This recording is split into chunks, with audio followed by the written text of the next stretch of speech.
আপনারা এখন আমার হাতে যে গাছটা দেখতে পাচ্ছেন এটা হচ্ছে যে আপনার একটি মিষ্টি বাতামি, আর এটা হচ্ছে আমি নিজের হাতে কলম করছি। এই শিকড়টা একটু দেখাও। আজকে হচ্ছে এটা আমি রোপণ করব। এটা শিকড়টা করা হয়েছে আরও 2 থেকে 2.5 মাস আগে। এখন দেখতে পাচ্ছেন সম্পূর্ণ শিকড় ফুটে গেছে। এটা হচ্ছে যে এখন আপনার লাগানোর উপযুক্ত সময়। আর বিশেষ করে শীতকালে হচ্ছে যে মালটা সাইট্রাস যাতে যত কমলা লেবু আইটেম আছে এগুলো হচ্ছে এই শীতকালে আপনার কলম করা হয় বা রোপণ করা হয়। আজকে হচ্ছে যে আমি এই গাছটা রোপণ করে দেখাবো আপনাদেরকে। আমি আমার কাছে এখন হচ্ছে গোবর সার, আজকে সম্পূর্ণ জৈব সার দিয়ে গাছটা রোপণ করব। আপনারা শেষ পর্যন্ত থাকুন, দেখুন আমি কীভাবে গাছটা রোপণ করি।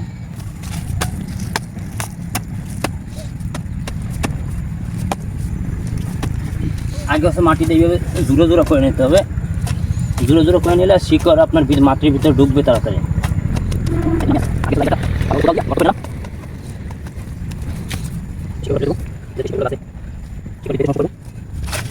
এখন আমি এইখানে ব্যবহার করব কিছু গোবর সার, অর্ধেক পরিমাণ নেব, নিয়ে এসে ভালোভাবে মাটির সাথে মিক্স করে দেবো।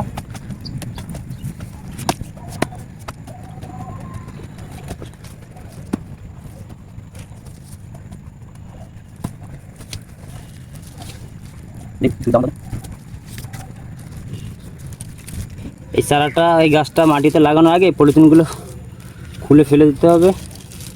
যদি খুলে ফেলে না দেওয়া হয় তাহলে এই গাছটা পরবর্তী আর হবে না।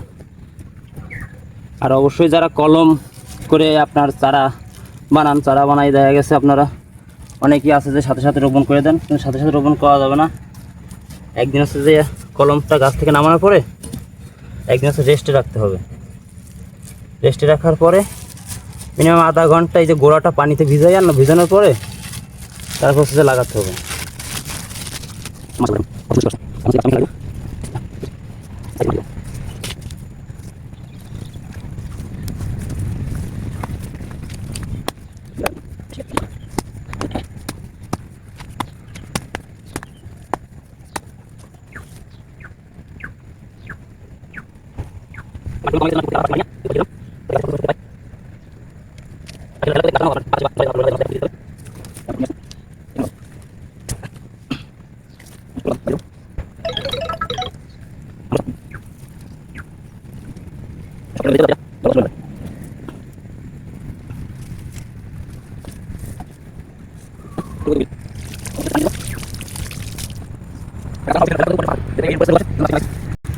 সো বন্ধুরা, আপনাদের যদি আমার এই ধরনের ভিডিও দেখতে ভালো লাগে তাহলে আমার চ্যানেলটি অবশ্যই সাবস্ক্রাইব করে দেবেন। আর আমার কাজগুলো যদি আপনাদের ভালো লেগে থাকে তাহলে একটা লাইক দিয়ে পাশে থাকবেন। ধন্যবাদ। আসসালামু আলাইকুম।